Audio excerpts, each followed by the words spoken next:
और मेरा एक्सीडेंट भी हुआ था ड्यूटी के दौरान। कोई प्रशासन नहीं आया, मेरा पूरा पाँव कट गया था और 6 महीने घर बैठा। मुझे कोई पैसा नहीं दिया गवर्नमेंट की तरफ से, आया अपने जेब से लगाया। अनुष्का, आज बच्चों की ये हालत है कि हम अपने बच्चों को मुंह दिखाने के लायक भी नहीं रहे। क्यों? क्योंकि अगर बेटे ने अगर आके ये कहते ना पापा 10 रुपए चाहिए, तो हमारे पास वो स्थिति है आज कि हम उनको 2 रुपए नहीं दे सकते। 10 रुपए की तो बहुत बड़ी बात है। और ये गलियों में जाकर सर्वे करें कि दिल्ली सरकार को जेल से सरकार चलानी चाहिए। ये दिल्ली सरकार को मैं अगर होता ना, अपने घर के आगे चौकीदार की नौकरी भी ना देता इस सरकार को, खासतौर से केजरीवाल जी को। इन्हें तो चौकीदार की नौकरी भी मिलने लायक नहीं है। जो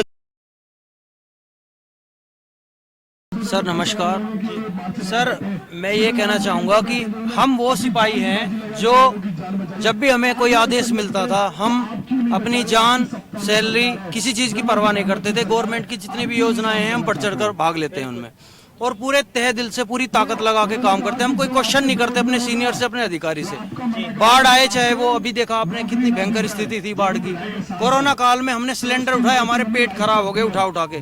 दूर दूर तक कोई बंदा नजर नहीं आता था। अधिकारी कहते थे सब दिल्ली छोड़ के चले गए हैं, यहाँ कोई टेंट गाड़ने वाला नहीं है, बेड चढ़ाने वाला नहीं है, खाना बांटने वाला नहीं है। सब व्यवस्था चरमरा गई थी। जो करना है आपको करना है सब कुछ। हम रोड पे देखते थे, कोई व्यवस्था नहीं थी, कोई आदमी नहीं था दूर दूर तक। हमने हर तरह से डेड बॉडीज उठाई हैं, ऑक्सीजन सिलेंडर्स उठाए हैं। कंटेनमेंट जोन में हर जगह जहां एक कोरोना का पेशेंट मिल जाता था, वो बम की तरह फूटता था कि एक कोरोना का पेशेंट है। बाहर नोटिस लग जाते थे। दूध वाला नहीं आता था, फल वाला नहीं आता था, सब्जी वाला नहीं आता था। हम अपने सर पे कफन बांध के वहां जाते थे और उनकी सेवा करते थे, और जितना हमारे से होता था हम उतनी करते थे। हमें रोज डर लगता था कि हमें पता नहीं किस घड़ी कब कोरोना हो जाए। हम अपने बच्चों को हाथ लगाने से डरते थे। मैंने कई महीनों तक अपने बच्चों को देखा नहीं, टच नहीं करा, डर के मारे कि अगर मेरे कोरोना हो रहा है, मेरे तो 100% होना ही होना है, मेरे बच्चों तक, मेरे परिवार तक ना चला जाए। जो होगा हमारे साथ होगा। और हम सरकार के साथ कंधे से कंधा मिला के खड़े थे, पर सरकार हमारे साथ नहीं खड़ी।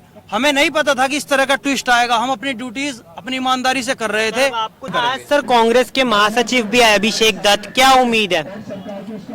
जी, हमारे बीच में कई गणमान्य नेता आते हैं, तो वो अपने विचार रखते हैं और हमें अपना समर्थन देते हैं, हमारे साथ धरने में शामिल होते हैं, हमारे ज्ञापन को लेते हैं और ऊपर कहते हैं कि गवर्नमेंट तक, ऊपर तक, हाई कमान तक पहुंचाएंगे। तो उन्होंने हमें आश्वासन दिया है, वो जो बेसिक सुविधाएं हैं, पानी की, टॉयलेट्स की, ये सारी चीजों पे ध्यान देंगे और वो हमें करा भी रहे हैं। क्या कहेंगे सर, उम्मीद है अभिषेक दत्त आज आए हैं तो कुछ काम आपका बन पाएगा? नमस्कार जी। देखिए, ये तो सभी अभी नेता यहाँ आ ही रहे हैं, सभी हमारे को आश्वासन दे ही रहे हैं। ये तो देखने वाली बात आगे होगी, ये तो गर्व के पेट में पता है कि आगे क्या होगा। लेकिन हमारा मानना ये है कि होगा, हम सब एक रहेंगे। हमारा दिल की धारणा भी यही है कि जब तक नहीं होगा हम यहाँ बैठे रहेंगे। आप सर कितने सालों से ड्यूटी कर रहे थे? हम यहाँ 5 साल से नौकरी कर रहे हैं इसमें, और डिफेंस में मुझे 7 साल हो गई। 7 साल। अब सर आर्थिक रूप से क्या परेशानी है? घर में बच्चे भी होंगे, बीवी भी होंगी। आर्थिक रूप से तो सिर्फ एक ही चीज ये है कि हम इंसान हैं, हम लोहा लंगड़ नहीं है क्यों हमें उठा के कोई अलग रख दिया जाए। हमारे बच्चे भी हैं, परिवार भी है, सब कुछ है। बच्चों को पढ़ाना है, लिखाना है। कोई हम धन दौलत वाले इंसान तो है नहीं कि हमारे पास रखा है हम अपने बच्चों को उसमें निकाल लेंगे। होते तो कोई बसों में क्यों जॉब करते? क्यों करते हम किसी की? आज बच्चों की ये हालत है कि हम अपने बच्चों को मुंह दिखाने के लायक भी नहीं रहे। क्यों? क्योंकि अगर बेटे ने अगर आके ये कहते ना पापा 10 रुपए चाहिए, तो हमारे पास वो स्थिति है आज कि हम उनको 2 रुपए नहीं दे सकते। 10 रुपए की तो बहुत बड़ी बात है। ठीक है, वाइफ है, कोई ये कहता है कि बताओ क्या करोगे, बच्चे ऐसे रहेंगे भूखे हम भूखे रह सकते हैं एक बार को, लेकिन बच्चों को कैसे भूखा रखा जाए? तो इस वक्त इसकी स्थिति ये हो गई है हमारी इस वक्त में कि हम अपने परिवार में खुद मुंह दिखाने लायक नहीं है। किसी की कोई मनोकामना पूरी नहीं कर सकते हम। इस वक्त हम खुद ये सोच रहे हैं कि या हम मर जाएं या इन बच्चों को रोटी पानी में जहर दे के निमटवा लें, गुजर जाएं। ना रहेंगे तो ना कुछ होगा। अभी मांगते सर, मेरा कहना ये है, दिल्ली सरकार ने हमारे साथ जो भी करा बहुत गलत करा। मैं 2015 में लगा था, मैंने ये नहीं सोचा कि मेरे साथ ये दिन आएगा जब मुझे रोड पे बीतना पड़ जाएगा। 40 दिन हो गए, 40 दिन से रोड पे पड़ा हुआ हूँ, कोई देखने नहीं आया नेता आज तक। दिल्ली सचिवालय गेट नंबर 6 के सामने यहीं आते हैं अधिकारी, यहाँ से चले जाते हैं, यहाँ नहीं आने का राज्य है। और हमारे 8 साथी नौकरी जाने के दुख में चले गए, हमारा साथ छोड़ चुके हैं। उनके मौत के जिम्मेदार कौन है? शासन प्रशासन कौन जिम्मेदार है? केजरीवाल जी हैं कि एलजी साहब हैं? उसका भी जवाब में चाहिए। हमें जब भर्ती हुए थे तो इन्होंने भर्ती करा था, हमारा सब कुछ हुआ था, उस भर्ती में क्या कमी थी? अफसरों ने भर्ती करा था, हमें क्यों सजा दी गई? हमें सजा दी गई तो हमारे सजा मिलने से पहले 2015 में आपकी क्या उम्र थी और अब क्या है? सर 2015 में जब मैं लगा था, मैं उस समय 20 साल का था।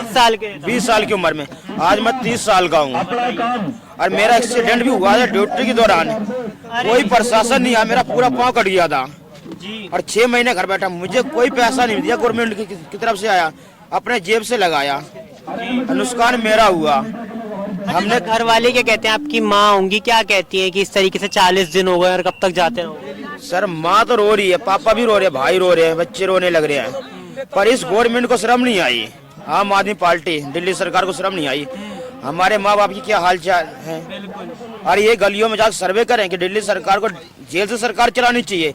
ये दिल्ली सरकार को मैं अगर होता ना, अपने घर के आगे चौकीदार की नौकरी भी ना देता इस सरकार को, खासतौर से केजरीवाल जी को। इन्हें तो चौकीदार की नौकरी भी मिलने लायक नहीं है, जो काम कर चुके हैं।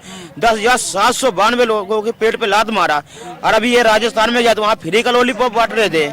इनका वहाँ फ्री का लॉलीपॉप क्यों नहीं चला जो यहाँ करा? इन्होंने कहा कि 2 लाख रोजगार दिए। 2 लाख रोजगार आपने कहाँ दिया? मुझे ये दिखा दो आप, आपके 2 लाख रोजगार है कहाँ? और बस मार्शलों में जो दिए भी थे वो छीन लिया। जो इन्होंने रोजगार दिया वो भी छीन लिया, और आज हमें रोड पे बैठने पे मजबूर कर दिया है। यहाँ ठंड भी है, बारिश भी होती है, हम इसी रोड पे पड़े हुए हैं। घर से आए थे हम 2 पैरों पे, जाएंगे 4 कंधे पे। अगर इस सरकार ने हमारी बातें नहीं मानी, हमें दोबारा जहाँ भेजना भेजो, हमारा रोजगार हमें दो। आपका नाम सर? सर मेरा नाम राकेश है।